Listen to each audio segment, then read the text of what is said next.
Ladies and gentlemen, welcome to the main event of the Inter-Provincial Bowl Series. I'm Jesse Card. You're live with HESN, and we've got a good one for you coming up here momentarily. The undefeated visiting West Ottawa Knights. They were by far the best midget football team in Ottawa. They turned around their season from 2017, not making the playoffs. Jimmy Fata, as the head coach, has taken them undefeated, and his coaching staff. And they are going to face also an undefeated Sun Youth Hornets. The talk around Montreal is the tradition of this program. Obviously, they've lost a great legend in Earl Campbell. And there's a lot of pride around this program. They're well coached. They got good players.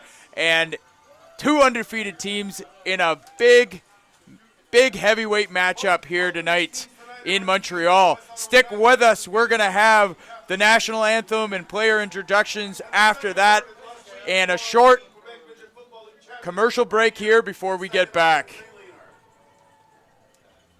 You know, this is, as much as people say it's a hockey town, this is really a football town, and I think the Red Blacks showed that by selling out every game this year. Message from the very first year that they play with us that it's always a lot more than just football.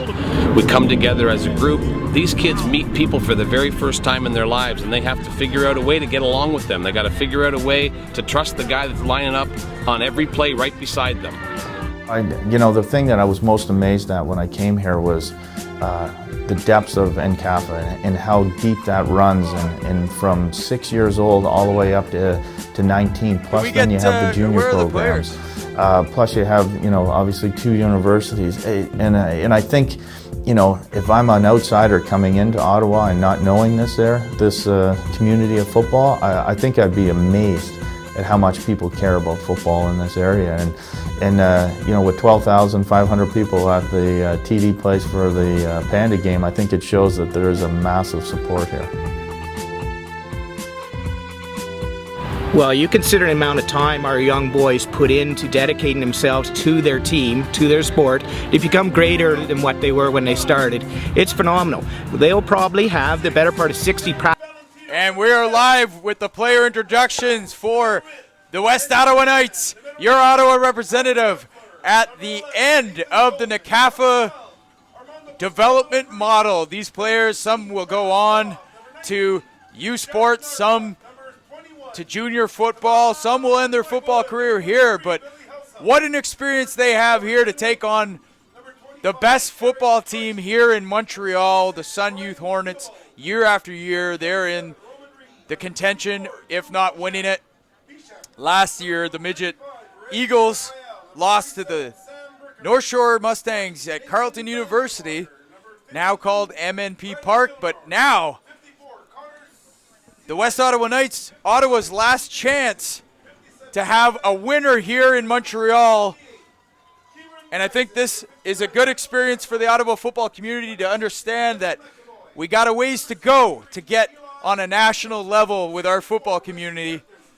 And the Knights are our last chance here for the Ottawa fans to get a victory in the Bowl Series.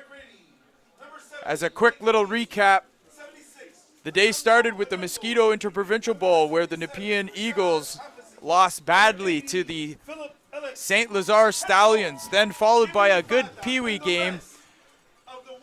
And that game, the Cumberland Panthers lost to the Ile-Bizarre Vikings. And then at Bantam, the Cumberland Panthers lost to the LaSalle Warriors. And now here we have the Midget Knights versus, and here we see the Sun Youth come in, number 5. Obviously, we have to talk about that player.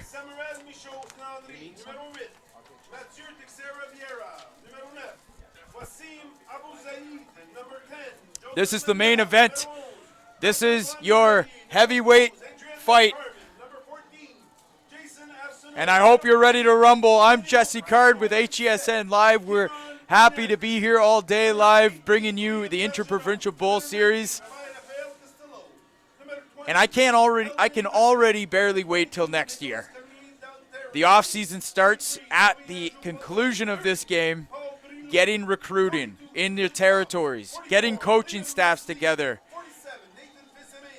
and getting back, hopefully, for some teams to the Inter-Provincial Bowl. You can see the Sun Youth Hornets running out with the Quebec flag. This doesn't get any better for youth football.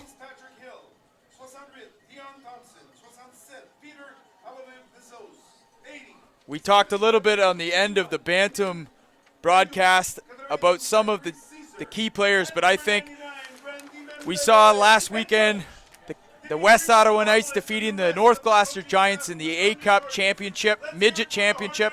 There are no consolation prizes at Midget, just one championship. And they did it with a combination of players. Jared Valentino obviously is going to be the pivot. He's getting the start again in his second year at the midget level. He's got one more year in Ottawa if he wants to use it. He's won a B Cup in NCAFA with the Knights, and he's looking for a midget provincial bowl tonight, but he's going to have a lot of various targets to choose from. He's got Matt Lachance, number 7, slot back, who was very productive in the championship in Ottawa last weekend, and also receiver.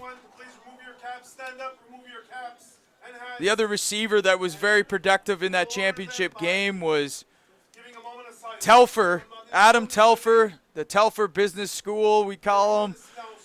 He was a target that they looked at often and early, and we're going to have O Canada here.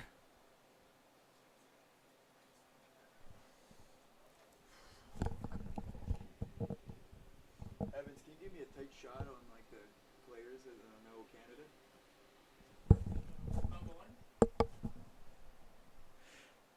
So as we wait for the national anthem, we talk about some of the key players. They're a fast-paced offense on West Ottawa, so they run a no-huddle. I think they will be using the communication tools in the quarterback's helmet, calling the plays from the sideline. Sun Youth actually won't be using that, which I find interesting because in Quebec they allow the headset use. In Ottawa they don't, but here we are in the Inter-Provincial Bowl, and the Quebec team isn't using it, and the Ottawa team is. So I don't know how much value those headsets bring. If you talk to different people, they'll tell you different things, but the West Ottawa Knights will try to keep a high pace and keep the defense on their heels. It's difficult as a defense to face a fast-paced offense like the Knights because you barely have time to call the play as a defense. On the other end, we've been able to see the Sun Youth Hornets play a few games here, and they're talented and very well balanced. They have big O-lines and D-lines. They're disciplined. They're classy. They will pick you up after they knock you on your ass. And this team also will be benefit from a quarterback in Reginbold. This is Aloha Reginbold, quarterback number 5 for the Sun Youth Hornets. He's accurate. He's mobile. He has a bunch of targets to choose, starting with Abdullah Traore, number 1. He's a big, physical, tall receiver. He's in his first year at Midget, and already he is quite possibly one of the best receivers in the Big Ten. Also, number 11, Marc-Antoine Diaz-Allure is a huge weapon. He's kind of a Wes Welker in the slot. He knows how to read defenses and coverages, and he can sit in the hole and be a big target for Reginbold tonight. So in terms of defenses, I think both of these teams will have to play well on defense. Otherwise, it will be a track meet. These two teams are offensively gifted, and we're in for a good one, ladies and gentlemen. Thanks for joining us here on HESN for a special presentation of Midget Big Ten football here in this parts of the country. This is what these players play for, a chance to show what they've got on a big primetime stage. The captains meeting at center field to get the lowdown from the referees on how they want it.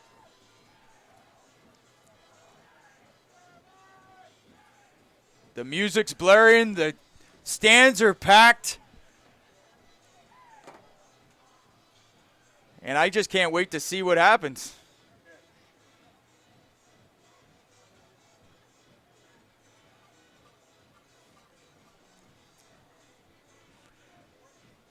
We're going to take a quick break, and then we will be back with the Midget Inter-Provincial Bowl, Big Ten, between the West Ottawa Knights and the Sun Youth Hornets.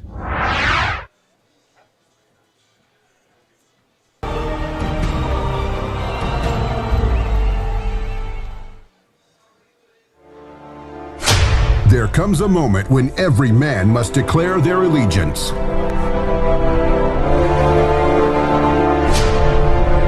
Every player must choose a team.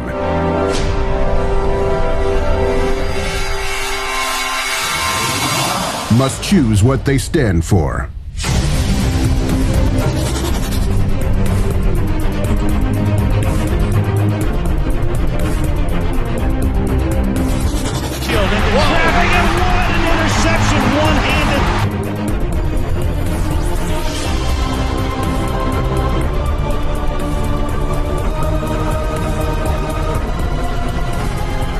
September, finish where you started. Finish NCAFA Midget. Inside bound, and it is a touchdown. All games filmed.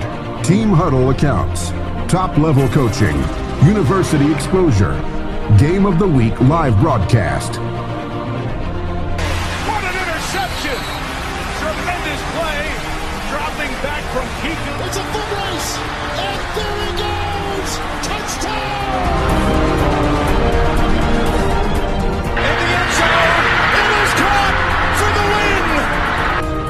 Some time. Deep shot from Parker. Touchdown!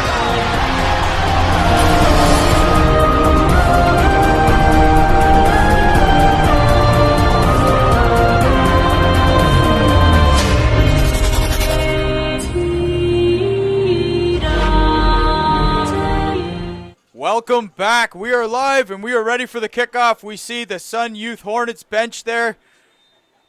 It's windy and it's cold, and it's all on the line here tonight. The kickoff, a nice kickoff deep to number 12. That's Armando Pascual de la. Takes it up, secures the ball well, and it'll be a first down for the West Ottawa Knights, rather.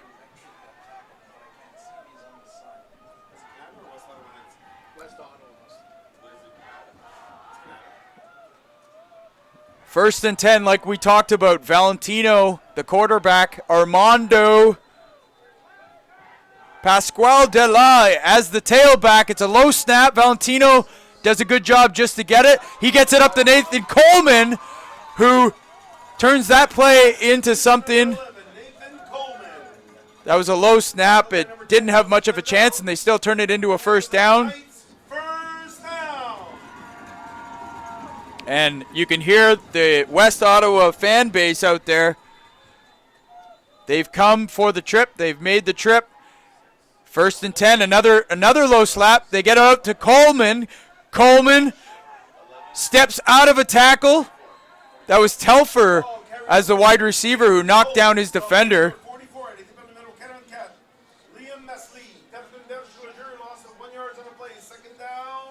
And we're into it. I can't believe it. It's been such a awesome season. We've been covering midget football all year, and now here we are. Can barely believe it. We're at the Inter-Provincial Bowl in Montreal.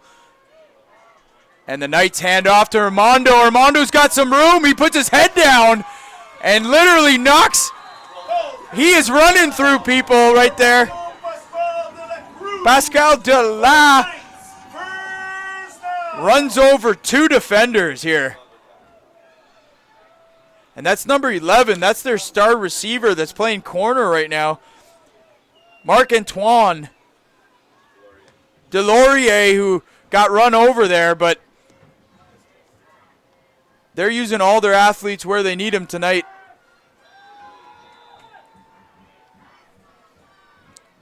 So another first down. It's a completion to Ferdinand. Kasim Ferdinand has maybe 2 or 3 yards. Let's go back to that play quickly here. With the run, we often don't have much time when we're covering with the West Ottawa Knights because they run such a quick offense. But there's that big play we were talking about. And we're back to live action. Some misdirection. Armando with the carry. He's stopped after only maybe half a yard gain. That'll set up the first third down of the evening for the Knights. And about 7 to go.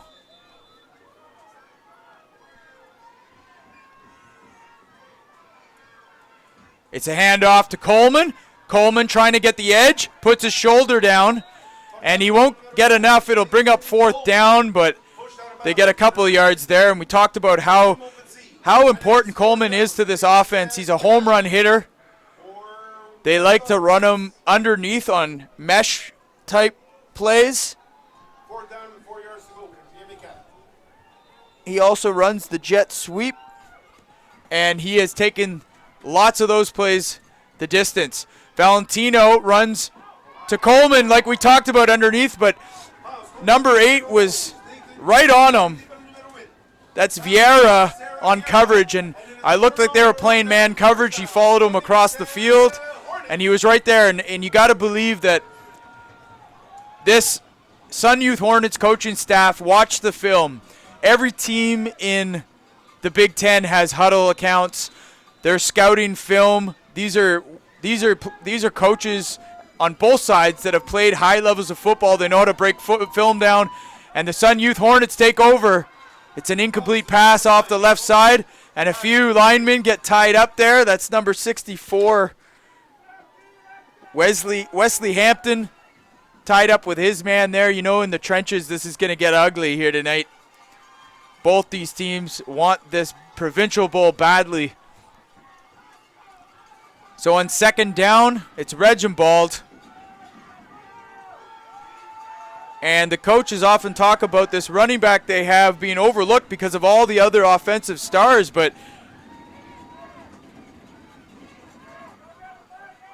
this one goes to number 20, who doesn't get much. Maybe 2 or 3 yards on that, and that's Massanet, who I think is going to get a lot of the carries tonight. They're going to definitely try to establish a run game. And then that's when that play action becomes so effective. When they get the run game going, and then Reginbald can fake the run option and go downtown to some of his deep threats. Right now on 3rd down, Reginbald tries to take it himself, but is caught from behind by one of the defensive all-stars, Ricky Davidson, on the Knights. He gets him by the shoelaces and makes it 4th down for the Sun Youth Hornets. So we'll see what the coaching staff decides to do here. They're in a punt-looking formation. It's a clean snap. And it's returned cleanly by number 25 on the West Ottawa Knights returns specialist. That's Eric Carcati with the return. So he's got the ball back to his Knights on offense around the 35-yard line.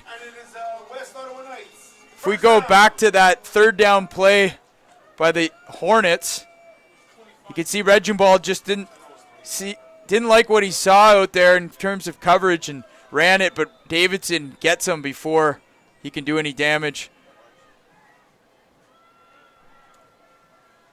The screenplay set up to Armando, and Armando's got a few. He spins his way for a first down up past the Knights' 50-yard line.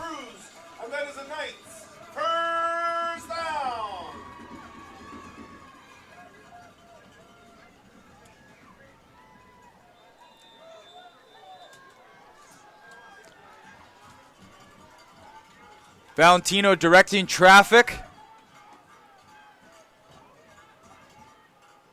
They like to see what kind of coverage the defense is in. They walk up the line. They throw out to Coleman on the far side, and Coleman is met immediately by 2 or 3 defenders. But offensive lineman Brad Simser flattened his defender. And there's definitely some good attitude on the line there. Like I mentioned before, this is going to be a war on the defensive line and offensive line. It's a handoff from the shotgun. Armando gets it up, advances it to past center field for a gain of about 7 yards. Tackle made by Brulou. And so far, my first impression is 2 very well-matched teams here. Valentino gives it to Coleman, who scats his way past a few tackles. He's so elusive, Coleman is. He uses his hands really well, and he will deflect people trying to get a hold of his jersey. There might be some martial arts training there, I don't know. But they're back up under center right away, ready to go. Valentino passes. That pass goes incomplete. He was looking for Telfer. They're running the corner in behind with Ferdinand. But that sets up a second down. And so far, the Knights have been able to move the ball fairly well. They haven't been in too many third and fourth down situations. They've been able to convert on first and second down pretty well. And here they are on second down again. They go deep. They got Ferdinand open. He just runs the seam route and goes fairly uncovered. And Ferdinand, we mentioned he was a big part of the Bantam A-Cup Championship last year, and now he's playing on this midget team. He is another one of these weapons we talk about week after week for the Knights. Coleman on the jet sweep. That's defender. Oh! He puts his shoulder down and runs number 23 over. That's Bobby Andrew Poutre.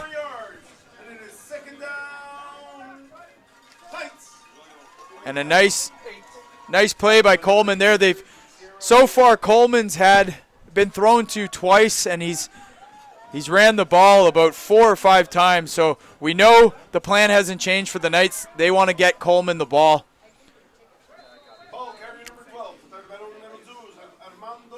The run on second down is they test the middle and only get about 2 yards there.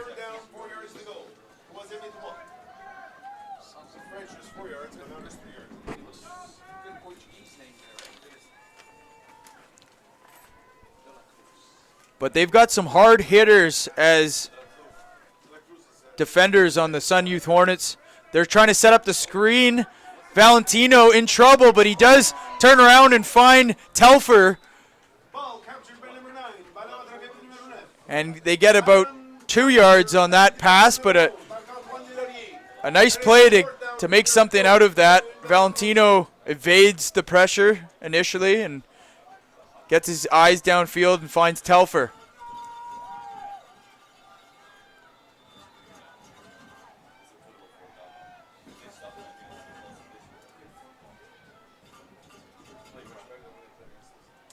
And on third down, they give it to Coleman again, running underneath, and he's got enough for the first down. No flags, so that'll give them first and goal.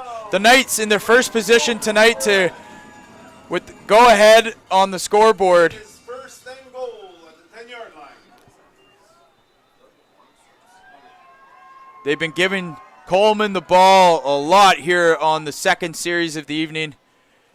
Valentino passes over the middle, and it might have been picked. No, they're going to call it incomplete, but very... Montpetit almost came down with a huge interception for the Hornets. He would have liked to have had that one. That would have stopped the drive. Instead, it's second and goal for the Knights.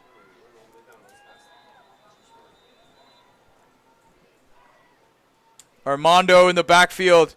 It's going to be a quick pass. Covered by the linebacker there. Responsible for the hook to curl zone, and they just passed to Matt Lachance, and they get it up there about on the 2-yard line, so that'll bring up 3rd and 2 for the Knights. And like I said, the first opportunity here to put some points on the board. Valentino gives it to Kasim Ferdinand, who might have the corner. He does. He's in for the Knights. Touchdown. Touchdown by number 6, Jared Valentino. Number 5, Kasim Ferdinand on the touchdown. Sorry, but that was number 5, Kasim Ferdinand. Is everybody blind in here? Is everybody blind? The 3 best players are 5, 6, 7. Was it 5 or 6 or 7? It's 5. 5 took it in. So Kasim Ferdinand gets the edge. That was a well-designed play. And when you give the ball to an athlete like that, and you give him a little space and he's running full speed, it's hard to regain your angle as a defender and make a tackle. In that case, they aren't able to. The extra point was good, but it was flagged down, so they're going to re-kick that. Penalty against Sanyu. We will re-kick and apply the penalty to the kickoff. Score 6-0 right now with the extra point to come. Here it is.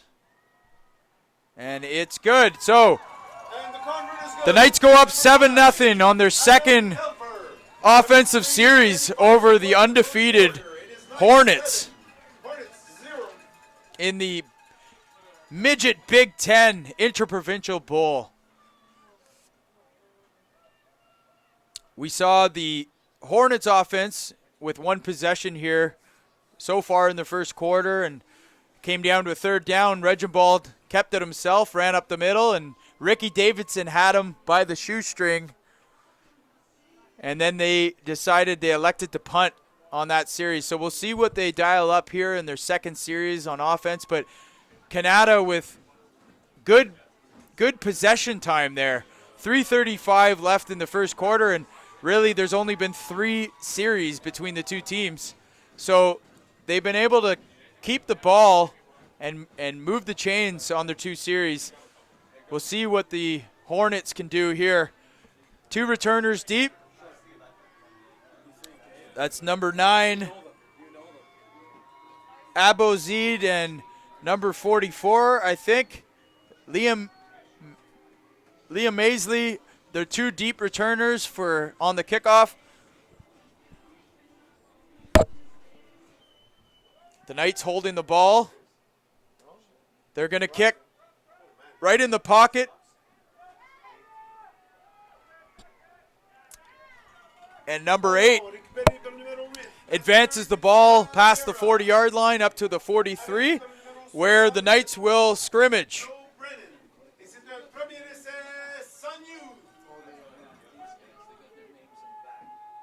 That's Vieira on the return for the Hornets. So we mentioned before the start of the broadcast, number 1, at the bottom of your screen, he's that big wideout Traore, and he's tight split, so he just sits, but Reginbald goes deep on the other side, going to number 10, Joseph Mendel. It goes incomplete into the West Ottawa bench. No matter how hard I try, I can't not say Canada. They rebranded themselves with a little bit of a West Ottawa tint to try to appeal to some of the other clubs that grew up playing Canada and hating on them.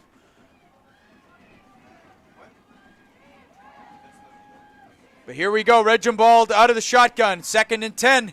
He looks over the top, and he goes to Traore, who just sits down in front of the coverage.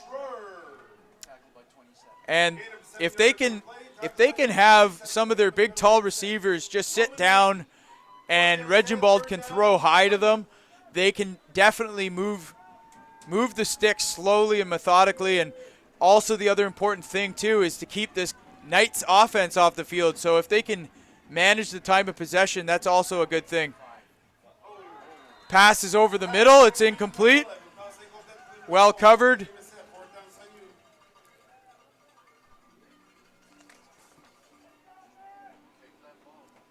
Karkadi, the free safety, he's going to drop back to possibly return the punt, but this could be a fake punt situation. I don't know if they've made a habit of that this season, but Traore's back to punt. He's got a good leg on him, but he obviously can run the ball too. So if he sees green grass, he's going to take off with it. He will. And he cuts the corner. He'll have the first down, and a good decision by Traore. And you'll see the same thing from the Knights in this game. Nathan Coleman, who's their #1 receiver, he's also the punter for them. So oftentimes, if he sees green lights and green grass, he runs. He's converted quite a few this season doing it.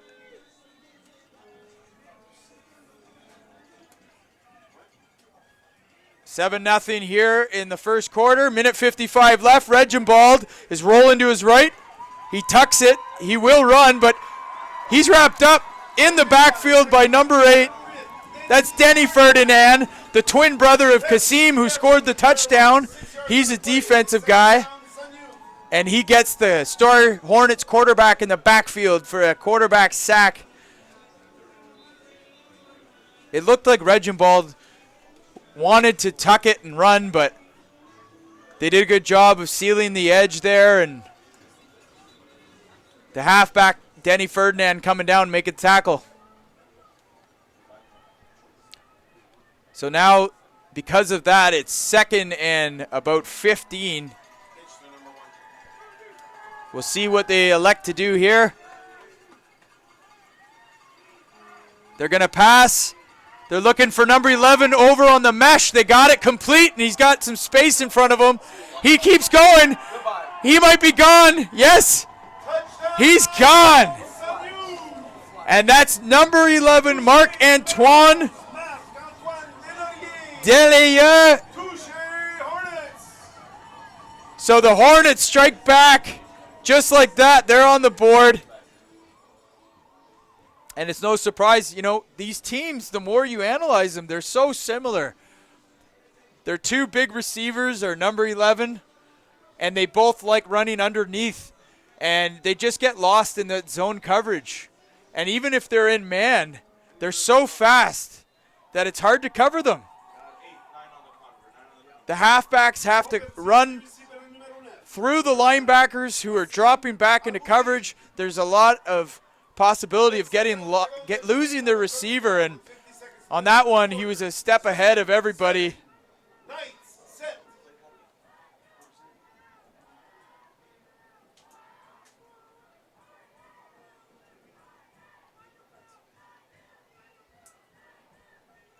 The crowds are getting into it. You can hear them from the booth. You can feel them when they stomp their feet on the ground. The whole stadium just starts to rock. So 50 seconds left in the first quarter. It's a tie ball game. Hornets kicking off to the Knights. Armando back to return along with number 80. That's Philip Alexis. Armando is going to misplay the ball a little bit. He picks it up at our 2-yard line. Runs it left, cuts back to the right. Finds some space, but he's going to be brought down around the 20-yard line where the Canada Knights will take over. Ball carrier returned by number 12, Armando Pascual de la Cruz. And it is first down, Premier Knights.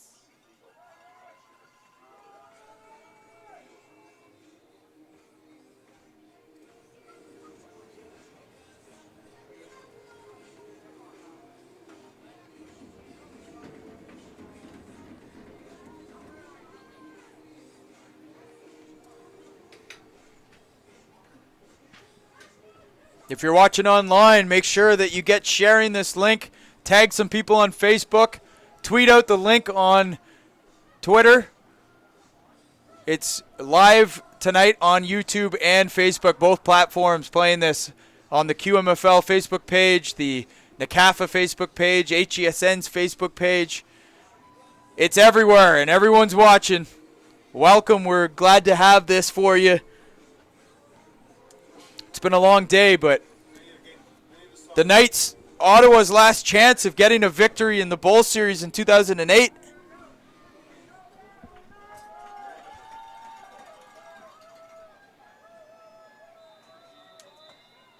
Valentino hands off to Armando, who's tackled in the backfield by number 92 on the D-line. That's Zachary Caesar, and we've heard from the coaches about this kid. This kid's going to move on to the next level when he's ready. He is an absolute beast on the D-line for the Hornets, and he's going to be causing fits for this offense if they don't control him. So on second down, Valentino hands off to Ferdinand, the same play that they scored their first touchdown with. But this time the Hornets are ready for him, and that only goes for an additional 1 yard, and that will make it 3rd and 7. And that's the end of the first quarter. They're going to switch fields. We're going to step aside for a short break, and we will be back. Oh, there's one play left. My apologies.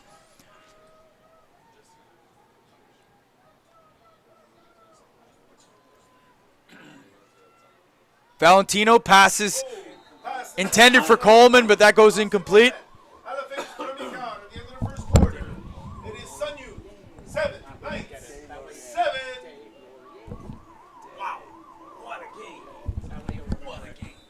So that now is the end of the first quarter. Stick with us. We're going to step aside briefly, and when we come back, we'll have the second quarter for you. I'm Jesse Card with HESN Live.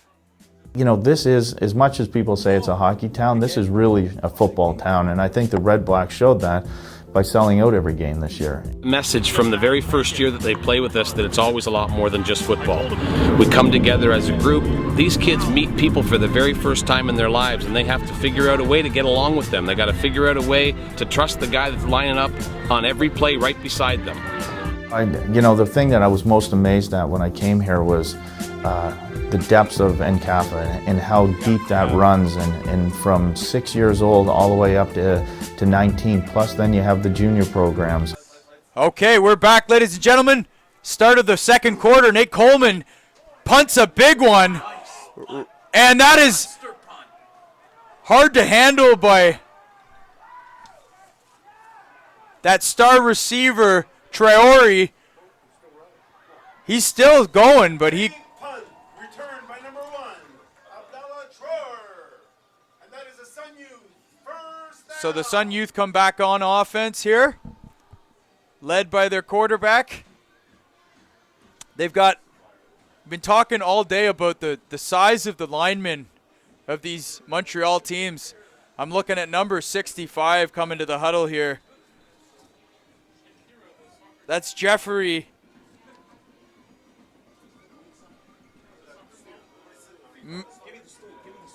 Mederoy. I'm sorry, I'm butchering these French names. I apologize, but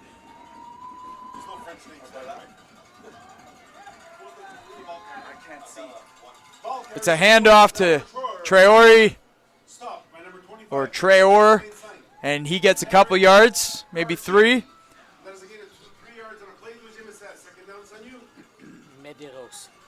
That was, my apologies, Medeiros. Nobody can get mad at me because I'm a Winnipegger. So that's Mark, number 11, and he is violently tackled by 3 Knights. That's Davidson in on the tackle, along with number 27. That's Roman Reed in on the tackle with Davidson. And that's the kind of energy this defense is going to need. They definitely have to play lights out if they're going to beat this Hornets team.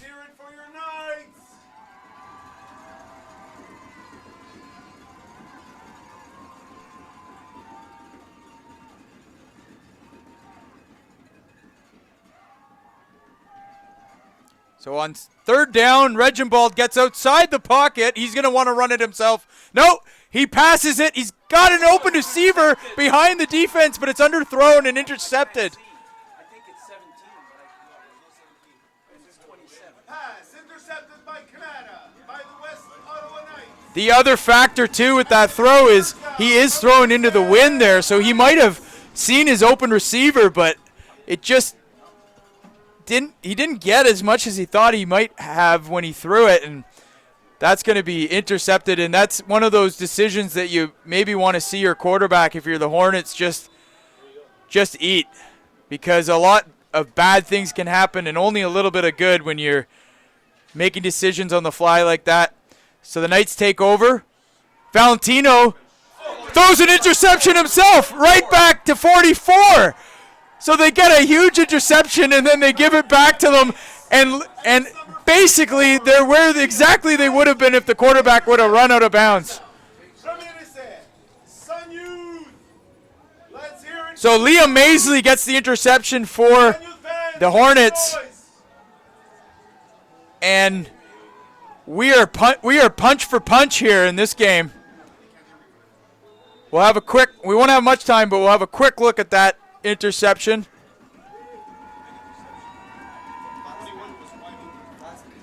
Valentino is looking for the post. Back to live action. It's a handoff to Traore. He's got about 5 or 6 on that carry. We'll go back to that interception again here.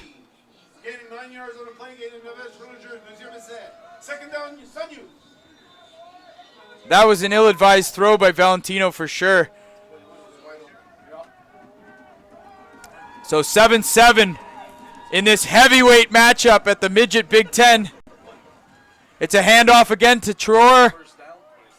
He's got enough for the first down easily. And it is the Sun Youth first down. So the other thing to notice about this game is these are 16, 17, and in Ottawa it's 18-year-olds playing on the Knights, and in Quebec they only go to 17. They've been looking into maybe adding the 18s. We don't know what they'll decide, but these are players that have been playing their whole lives in many cases, and it's going to be interesting to see the adjustments that both these teams make. Telfer comes up to make the tackle, gets a load of Traore. But these are elite coaches, these are elite players, and these are the two best teams going at it here late in November. Roughing contre les Knights and roughing contre Sun Youth. So a roughing call. That'll put the Hornets back. Second down. And it'll be second down. Some of the fans not agreeing with that call.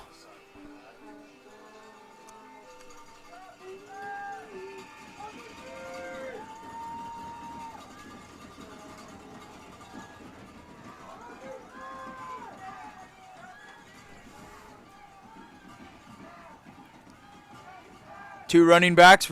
Reginbald setting up the screen, and that goes incomplete. A lot of traffic he threw into, and that was Ferdinand there. And also number 15, Trevor Schwab, who is involved in breaking that play up.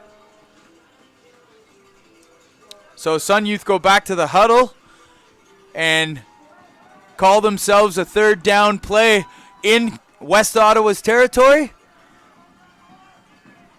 7:34 left in the half. This game is definitely moving quickly. And Reginbald takes it himself, but is tripped up.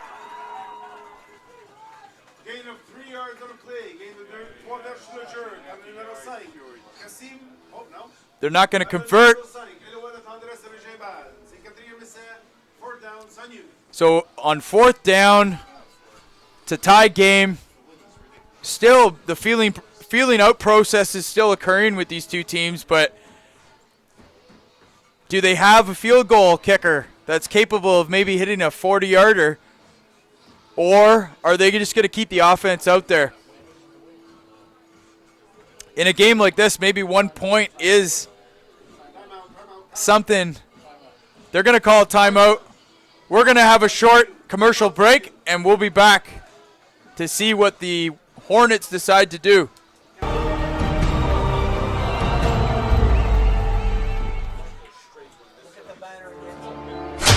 There comes a moment when every man must declare their allegiance.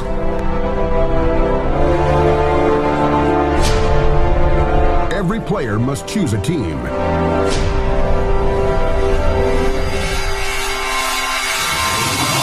Must choose what they stand for.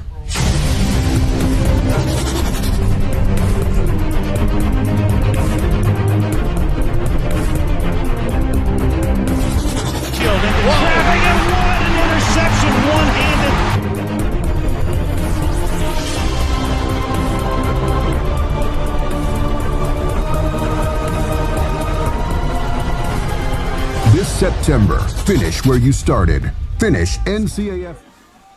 So we're back live, ladies and gentlemen, on the fourth down. They keep the Hornets keep the offense on. They throw underneath to Traore. He has a chance of converting. He does. He's got the first. No, he's sorry. He's not. The Canada Knights are going to stop him and take over here.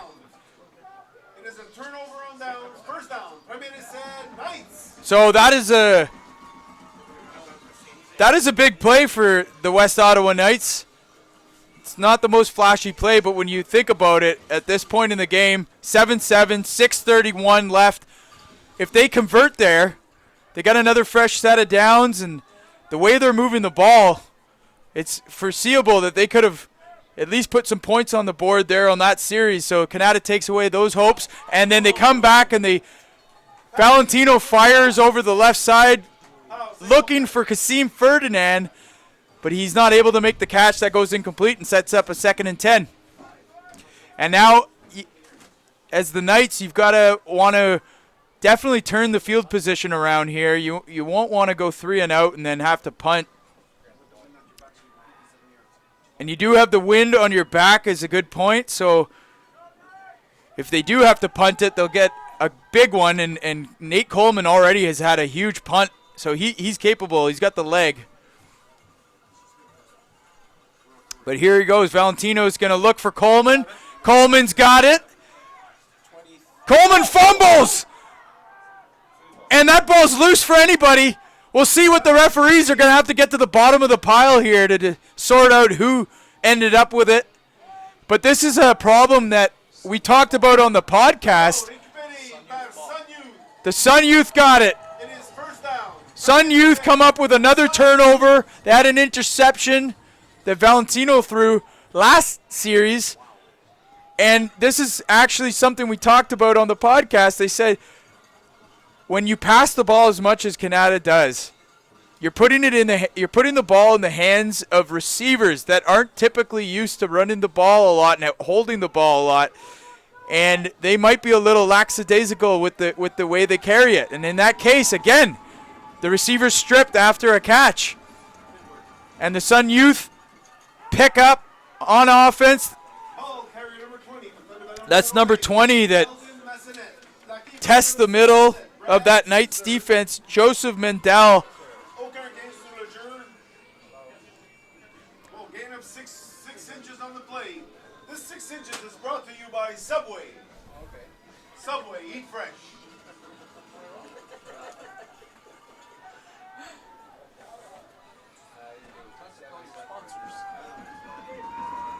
Reginbald throws the wide receiver screen out to the far side. That's number 10, who gets a good 5 or 6 yards.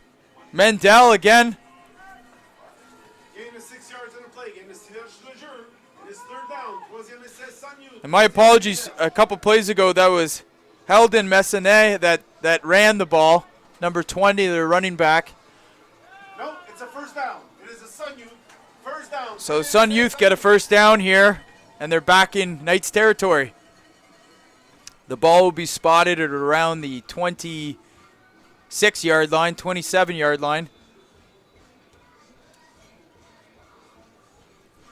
And really, this is football at its best. This game is going to come down to inches. This is how the game was intended to be played. Two great teams, tick for tat. Apologies, ladies and gentlemen. We just went down just briefly there for a minute, but we're back up. Joseph Mendel. L'équipe numéro 55, Ricky Davidson. Gain de 2 verges sur le jeu, gain de 2 yards on the play. Third down and 6 yards to go. Troisième et 6 verges à franchir.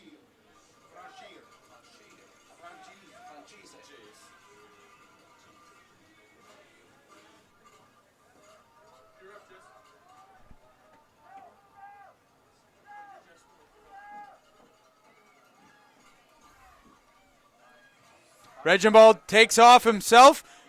He goes up the right side, but that'll be fourth down for the Hornets.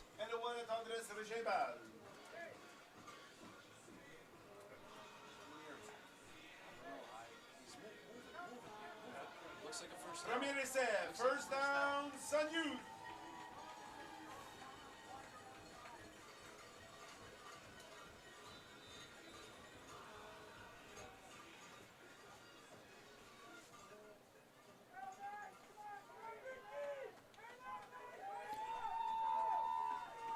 So it's 1st and 10 for the Hornets. 3 minutes left in the second quarter. A dangerous pass there. The Knights were in man coverage, and that wide receiver screen nearly got knocked down, and a few choice words exchanged between Traore and the defensive back for the Knights. We have a roughing penalty against the Knights. Half the distance. And the referees are... It will be a first and goal at the 1 yard line for Sun Youth. C'est un premier début pour Sun Youth à la ligne de 1. Roughing contre les Knights.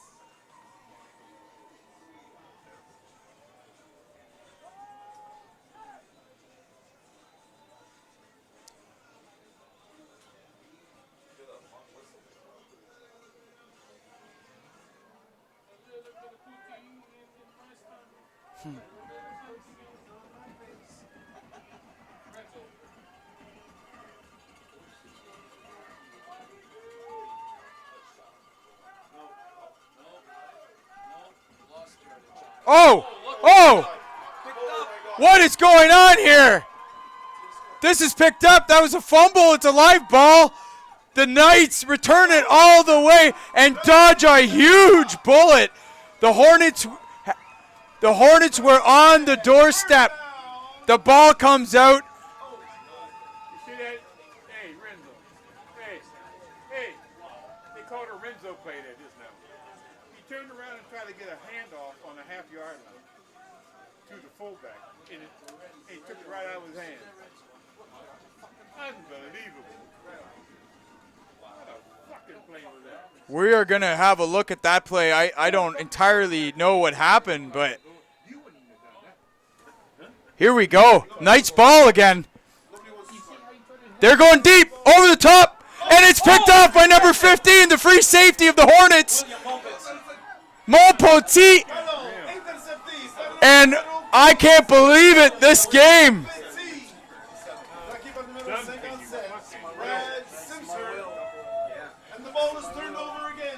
Mon Petit read that play. It was 4 verticals. They had Matt Lachance over the top. They tried to get it to him. Valentino didn't see the safety, and that safety played it perfectly because he just split the 2 deep routes and then eyed the quarterback. And maybe Valentino didn't look him off enough, and he looked at where he wanted to go, and the free safety, Mon Petit, just picked his pocket there. The ball goes back to the Hornets after a goal line stand fumble recovery by the Knights, and here we go. We're back, but they have switched field positions again. And this time they go deep, and that's intercepted. That's picked off. That ball was underthrown. The wind caught it. Number 27, Roman Reed. Why are you throwing a And it hits fucking a like nice that against the wind? first down. So we'll go back. I think nobody wants the ball. We're going to go back to the replay here of the goal line stand to see if we can see how that ball came out. It was just a sloppy exchange. It was fumbled. You're against the wind. But the Knights got the ball back again. What's it going to come down to? Maybe the lack of mistakes. Pass intended for number 80. That's Complete. number 80, the intended receiver there. Number 4. That's Alexis. So we're still 7-7. 2 minutes left in the first half. Each have 2 or 3 interceptions each. Hornets, a fumble on the goal line. Valentino back to pass. And that one nearly intercepted too. Intercepted by number 10, Joseph Mendel. It is a third down. Bo- Both teams are going to have to be more careful with the football. Knights.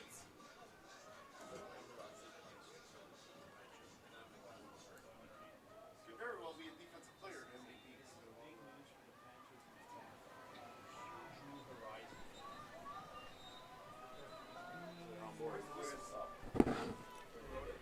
Add 5 seconds. At 5 seconds. Oh, 5 seconds. They're adding a few minutes to the clock here. 2:10 left in the second quarter. 7-7. Lots of turnovers in this midget Big Ten bowl game. The best of the best from Ottawa and Montreal. That pass incomplete, intended for number 21. Devon Blackwood. That's Devon Blackwood, the intended receiver. And that sets up a fourth down. Coleman, remember we talked about him. He is the Knights punter. And he's also their star receiver this season. So the Hornets will definitely have to force the kick and keep contained. Otherwise, he'll take it off. He's only got 10 yards to go. 2 returners deep. Traore, they want to kick away from him. And I believe number 10 is the other returner. That's Mendel. Disaster for the Knights. Coleman in trouble. Passes it up to Kasim Ferdinand, who is tackled behind the original line of scrimmage. So that punt goes for nothing. Coleman does a good job of at least just trying to get it out there, but both these teams playing fast and free. We got a full booth up here. I feel like I'm on stage. Yes, you are. The peanut gallery. I lived in Australia. They used to like saying the guys are taking the piss.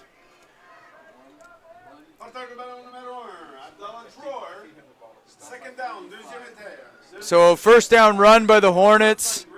They'll bring it up for 2 or 3 yards. Second and 4, manageable second down here for the Hornets, and they're in just past the Knights 30 now. They're going to look to try to put some points on the board. Reginbald, once again, throwing into the wind. He's going to take off himself. Stiff arms Davidson. Actually, that's number 35 that forced him out of bounds. Third and 2. 1:31 left in the second quarter. Knights, let's make some noise.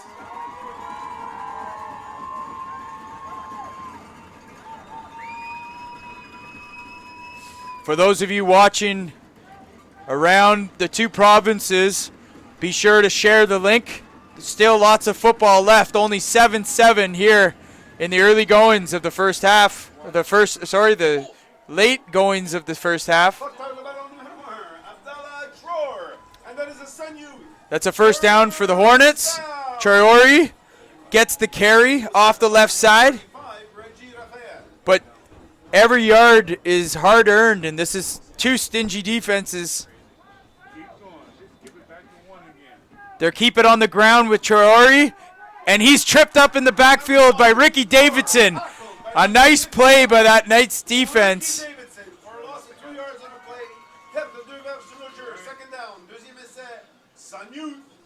Still a ton of time left.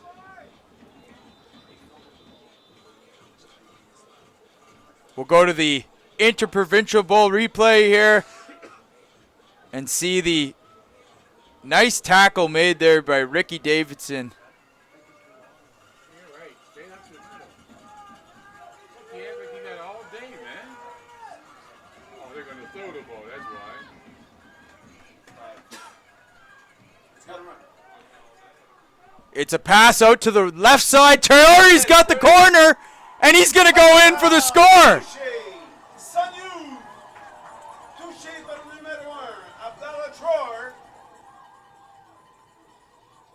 No penalties on the play. It is a good touchdown. Touchdown, Sun Youth.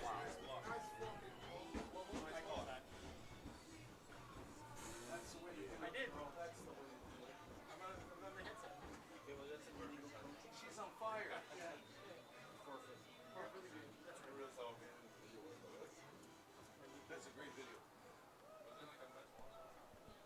So the extra point coming up.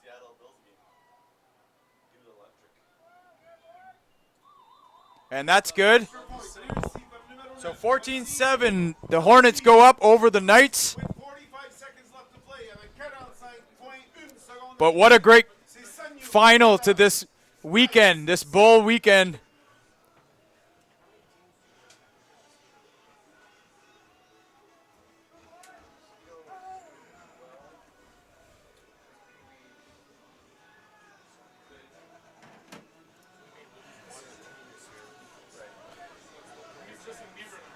Let's try to go back to the tail end of that replay there.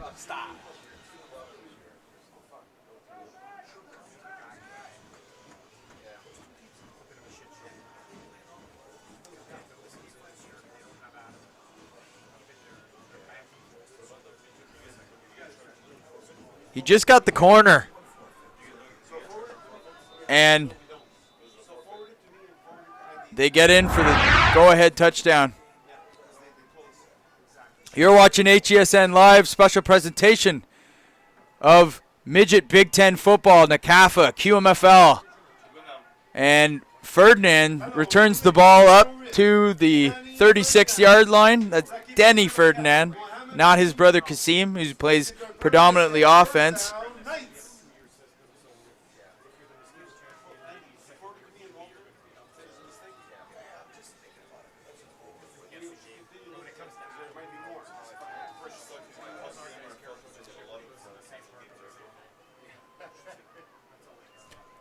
Valentino hands off to Armando, who's wrapped up in the backfield. Stop for a gain, stop for no gain. It is second down. De La Cruz, an important part of this offense. He's came up through the Warriors program. Now he's in an Inter-Provincial Bowl at the midget level with the Knights. And that is complete to Matt Lachance for a first down up towards center field, but there is a flag, and it's going to be it's a roughing the passer on Valentino. And we have a roughing against the Hornets, so we move that up 15 yards. It becomes the Knights. First down. The weather right now is -1 degrees here. Feels like -7 out there with the wind chill. Winds are at about 21 kilometers an hour. It is windy down there. And as you can see, it's posing challenges for these quarterbacks thrown into the wind. We've seen many interceptions so far. Valentino to Telfer. Telfer's got 3 or 4 yards on that reception. Second down, Knights. That's actually more like 5 yards. And that takes him down to 18.8 seconds and a timeout on the field. 18 secondes à jouer dans le deuxième quart, avec 18.8 secondes à jouer dans le deuxième quart. Les Sun 14, Knights 7. So Let's hear it for the Knights. we need to talk about Let's hear it for the youth. the other games here. I think Let's hear it for the Knights. so far, For the Hornets. as a football community, I think Ottawa is a little bit humbled here tonight. Mosquito was the first matchup, and that was a good Mosquito football team the Nepean Eagles had. And they didn't have much answers here. You know, that was a strong Stallions program at the Mosquito level. And then the Panthers also losing both of their bowl games. But right now we got Valentino in the gun. It's a low snap. It's whistled down. But they had Coleman on the outside running a fly down the field. Maybe they're looking to go deep with Coleman there. A lot of the players have their hand warmers, keeping their hands warm for the next time that they're called upon to catch or carry the ball.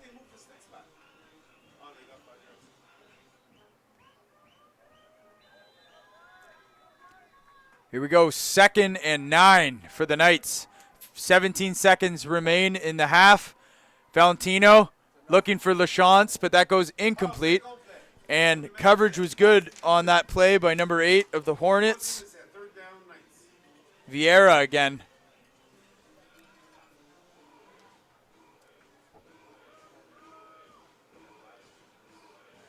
Please stick around for the halftime show, as we will have Journey playing tonight. Actually, it's April Wine. It's a good Montreal band. Valentino, back to pass. He's going deep to Coleman like we saw. He got him! Oh, and it's nearly caught and then intercepted. You don't see that play very often. And that's going to end the half. Oh my God! Did you see that? Pass. Wow. Intercepted by number 4, Mohamed Rian. Unbelievable. So the quarter ends, and we'll have to have a look at that replay, but Coleman upset with himself. He might even be injured, and that is not good news. That is not good news for the Knights, because Coleman is their big offensive weapon, and we hope he's okay. Let's go back to that replay, though. Watch that. I gotta see this. We'll see, like, that was a sure touchdown by Coleman, and then he actually tipped it up to the defender who made the interception. Here we go with the replay. So Valentino back to pass. He fires deep left. Oh, and we didn't get it.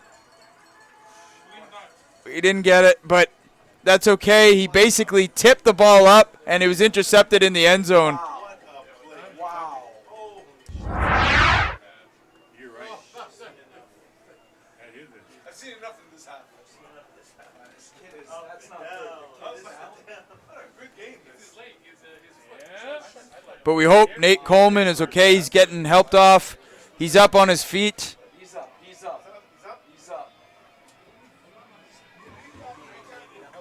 And they're going to bring him to the change room. We'll get an update on his status. But we're going to step away for a quick commercial break. Stick with us. It's 14-7. The Sun Youth Hornets up on the West Ottawa Knights in the Big Ten Midget Football Inter-Provincial Bowl. We know there's a ton of talent in the city of Ottawa, and we don't feel that it gets its due. Football really, it's a microcosm of life in a lot of regards. That drive that you talk about that a lot of athletes have, that's applicable to all aspects of life. We could reach 8 out of 10 kids as opposed to just maybe 2 or 3 finding it on their own, then I think we're doing a good thing. And maybe more kids will go on to finding some other opportunities, and will gain some additional self-esteem along the way. And in some kids' lives, that can mean all the difference.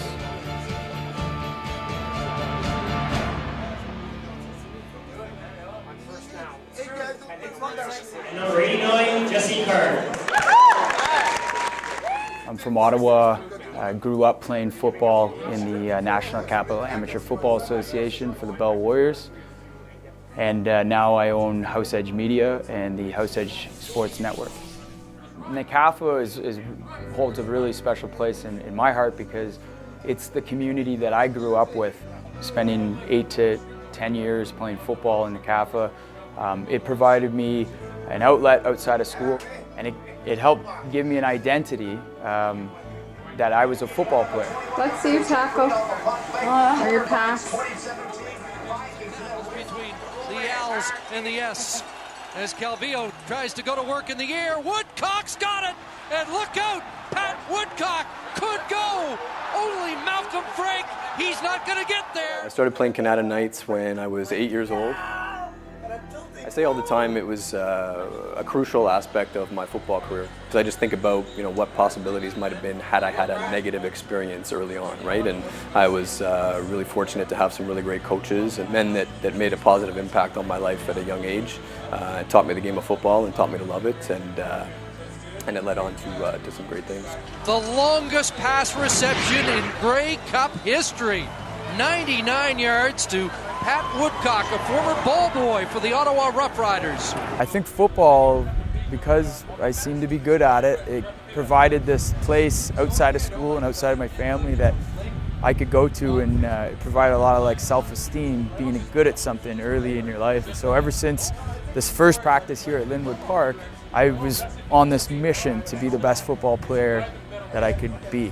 It gave me the opportunity to go on and get a degree in university and then eventually go on and get a master's in university. And what drives me now, after all these years coming back, is that we do have this this amazing infrastructure in place with one of the largest football organizations in all of Canada. I had always said if I was to make it as a professional athlete, a goal would always be to play for the hometown team. Tackle there, 2nd and 6. Kennedy, play action. Here come the Bombers. Lets it go. Woodcock with the reception. It was a special opportunity for me to be able to come back and play in front of the people who had supported me so much through my NCAFA years and through my university years. And also it was special to be able to give back to the community that gave so much to me, and just try to present to people what football can really mean beyond wins and losses and statistics and that kind of stuff, and that it develops young men and can provide them with a lot of valuable lessons that go far beyond the football field.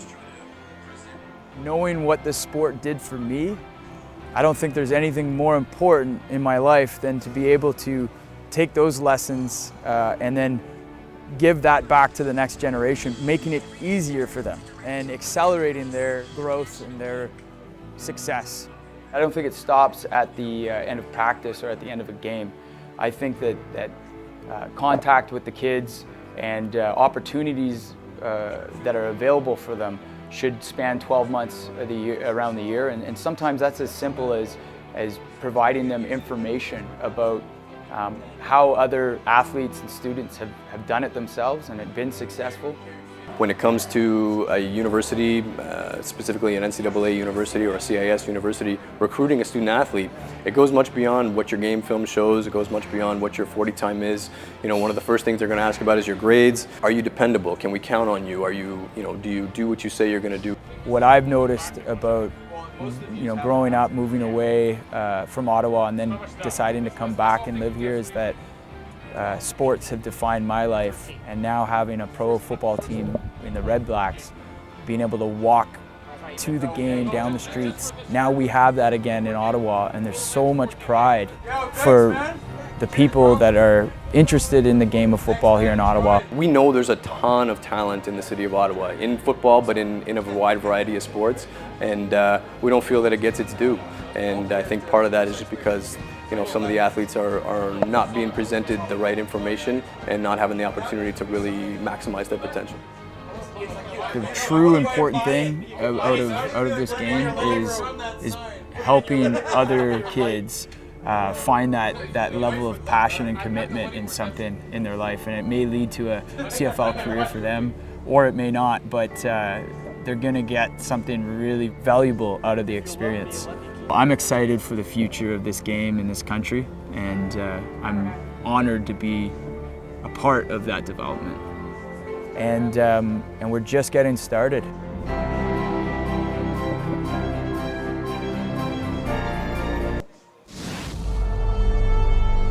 The House Edge Sports Network welcomes you to the following presentation of the National Capital Amateur Football Association.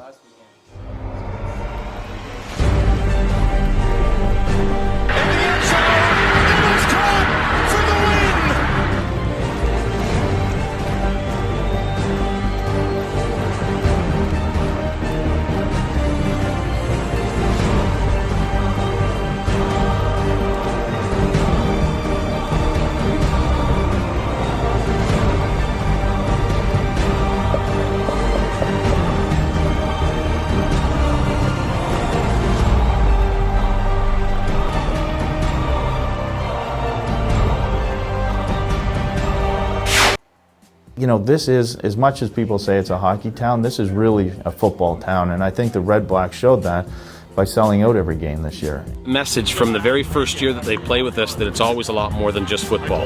We come together as a group. These kids meet people for the very first time in their lives, and they have to figure out a way to get along with them. They got to figure out a way to trust the guy that's lining up on every play right beside them. You know, the thing that I was most amazed at when I came here was the depths of NCAFA and how deep that runs, and from 6 years old all the way up to 19, plus then you have the junior programs, plus you have, you know, obviously 2 universities, and I think, you know, if I'm an outsider coming into Ottawa and not knowing this community of football, I think I'd be amazed at how much people care about football in this area. And you know, with 12,500 people at the TD place for the Panda game, I think it shows that there is a massive support here. Well, you consider the amount of time our young boys put into dedicating themselves to their team, to their sport, to become greater than what they were when they started. It's phenomenal. They'll probably have the better part of 60 practices a year, an hour and a half of practice, so 90 hours worth of instruction. There's not one player on our team that won't have any more than 4 players per coach when it comes to a ratio. There's a ton of attention paid to these boys to ensure that they're challenged emotionally, mentally, physically. How can that not prepare you to be a better child and feel like you've accomplished something at the end of it all? The importance to us very clearly is to get the kids introduced to football early. I would say, you know, outside of the competitiveness and the developing as a football player, we're trying to teach growing as learning life lessons through football. And there's so much to do with teammates, respect of your teammates, respect the sport, loyalty, dedication, commitment. These are all things that you can take back to your regular life, whether it be school, applying yourself when you're an adult, and hopefully the kids catch on and they see the volunteers out there. So when they get to be grown-ups, they'll volunteer as well and contribute back, whether it's football or something else. But I think that's teaching those qualities that football can do. That's what we strive to do here.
Welcome back, ladies and gentlemen.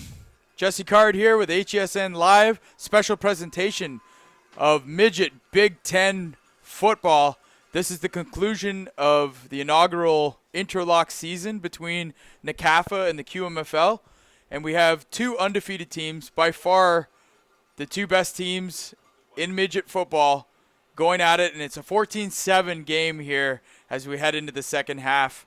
And I think the biggest storyline so far is both teams have turned the ball over more than they would like to admit. A couple interceptions both sides.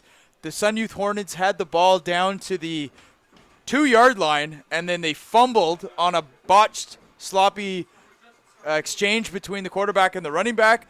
Canada returned it back to the Sun Youth 50, and then proceeded to throw an interception the next play. So they have turned the ball over. I'm sure the direction on both sides have been protect the football here in the second half. You can't give the other opponent an opportunity unless they earn it. So the other storyline is we don't know what the condition of Nate Coleman. Nathan it was passed deep to him the last play of the half, and somebody rolled up on his leg. He was carried off into the change room.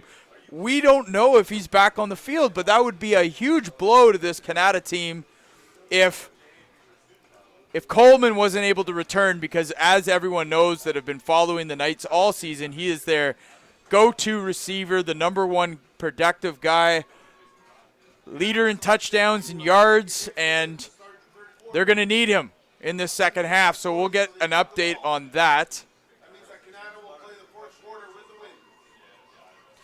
Canada has the wind in the fourth quarter right now. So right now they'll be going against the wind. So that will have impacts on their pass game, and as everyone knows, Canada is predominantly a pass-heavy team. Armando is the sole running back, and they have been giving him the ball quite a bit. But all things to keep your eye on, the ball falls off the tee because of the wind. We talked about 21 kilometers an hour winds gushing through this park here in Montreal. So they'll get the ball in the tee as we start the third quarter.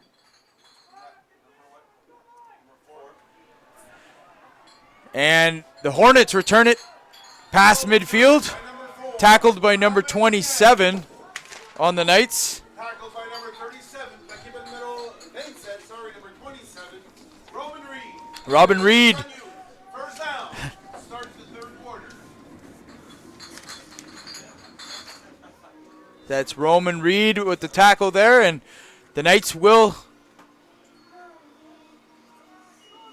look to defend number 11 on the other side of the ball.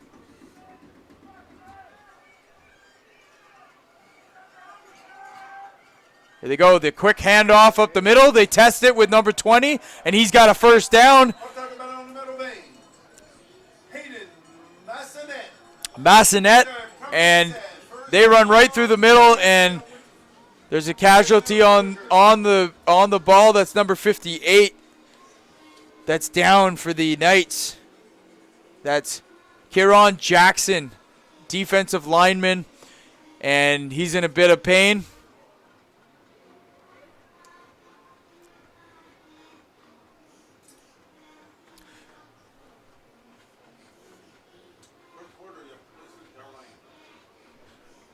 We're glad to be bringing you the Inter-Provincial Bowl. HESN. It's got some big plans in the new year, launching an association and also looking to go into communities to hire youth interested in sports media and get them working, get some jobs, and tackle that youth unemployment rate that's so high everywhere in the country.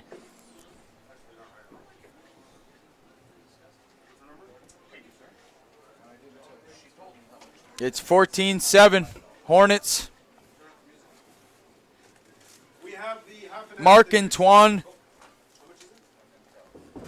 Desolé has been a big. They caught him on a pass earlier that went for a touchdown, and when Sun Youth was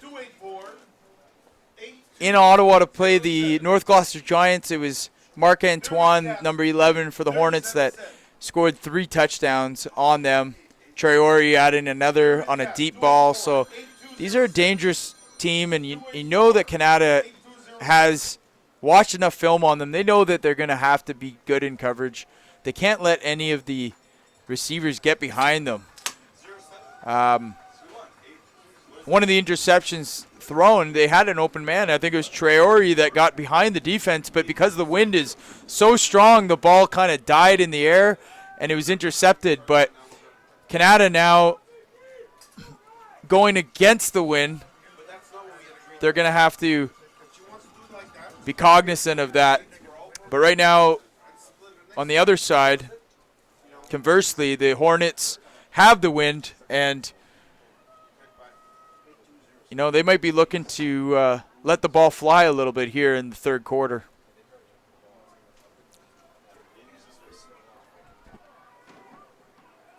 The O-line for the Hornets, just discussing a few things with the referee.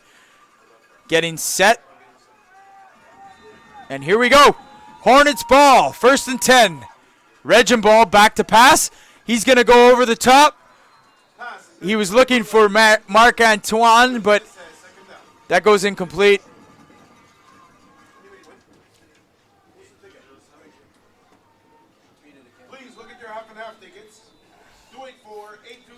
The 50-50 is being drawn here in the stadium. And there's a winner chicken dinner. So on 2nd down, Regenbald pats the ball, looks for Traore, who is wide open. 54 on the defense, was chasing him down, but he had quite a few steps on the Knights defender.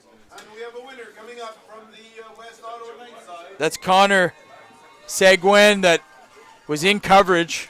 And that's a tall task to ask of anyone, to have a linebacker cover number 1, Traore. But that's what they've asked him to do here tonight.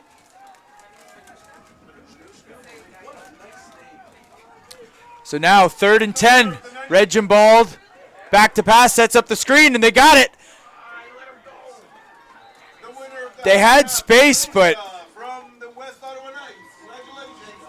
number 40 gets the tackle. Nathan Vanderwater makes the tackle, and listen, if it wasn't for Nathan there, that could have gone for a much bigger gain. So I think the Knights were lucky there. They're going to be buying Vandermeer a pop tonight. Get a cold Coca-Cola after this game on the bus ride home for making that play. Back to punt is Traore. We've already seen him take off with it once. This time he's going to punt, and it's a coffin kick that goes to number 8. That's Denny Ferdinand, and Ferdinand breaks free. There's a flag down on the field, but Denny Ferdinand adding a little bit of excitement there.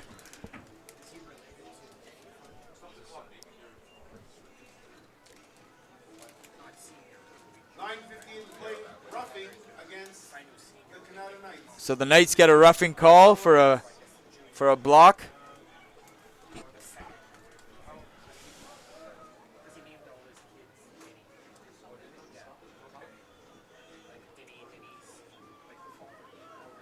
(14-7), 9:58 left in the third quarter.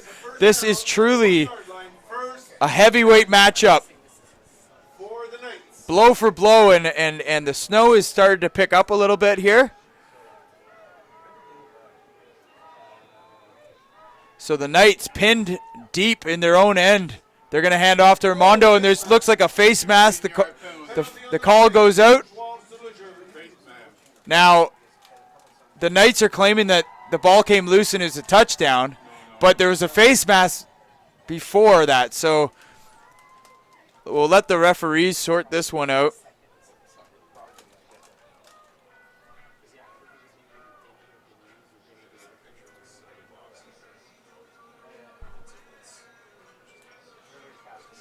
Roughing, face masking against Sun Youth Hornets. So the Hornets get called on the face mask, and that it's a fortunate situation for the Canada Knights. And Valentino now, this is critical moments in this game. The game isn't too late. What is done by both teams here at this point, I always find that 9-minute mark in the third quarter is kind of one of the most important points of any football game when you're still only separated by a score. You got to be effective here. You can't become complacent at this point in the game. You've got to keep the urgency high at this point in the game. So Valentino is going to try to do that for the Knights. He passes up the right side. He's got a completion. He's tackled. And that's going to set up a 3rd and 5 for the Knights. And they're going to see what kind of play they want to dial up here. Coleman isn't out there at this point, so that is a huge blow for the Knights. But it's a next man up type of sport, and they've got to keep going. So whistle blows this play dead. It's a timeout for the Knights, and I think that's wise to call a timeout here because, like I was just saying, this is a critical point. 8:39, down by a touchdown, and they're in their own end here. They want to make sure that they get the right play called, and now without Coleman, really, they probably would have been going to him at this point, but without him on the field, they're probably going to have to lean on Kasim Ferdinand a lot more now.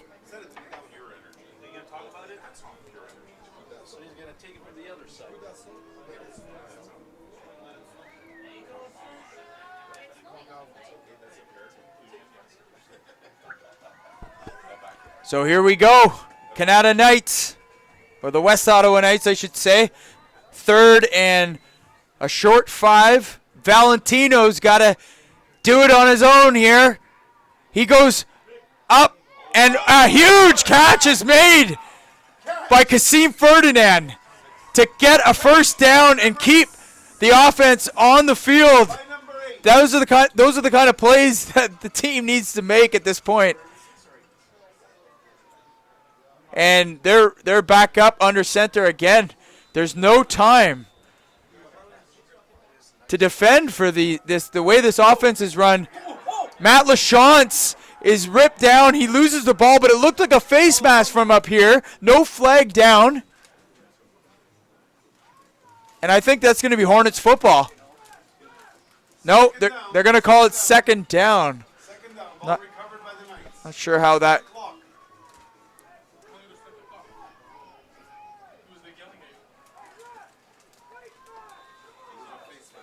The fans calling for a face mask.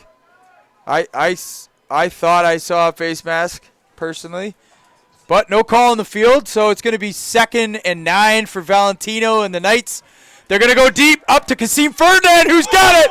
A huge catch over the middle. By number 5, Kasim Ferdinand, and it is a Knights first down. And that is a big play. A huge play for the Ottawa Knights. Kasim Ferdinand with Coleman going down in the last play of the first half. I said it. They're going to have to rely on Ferdinand, so they set up the screen to Armando, and Armando dodges the first catch, and another high tackle, and another face mask. So the Hornets are going to have to be a little bit more disciplined with their tackles because a lot of their hands are getting up around the head and the face mask, and you know that's going to get called every time in this day and age. Face masking against the Sun Youth Hornets. 15-yard penalty. Roughing, face masking against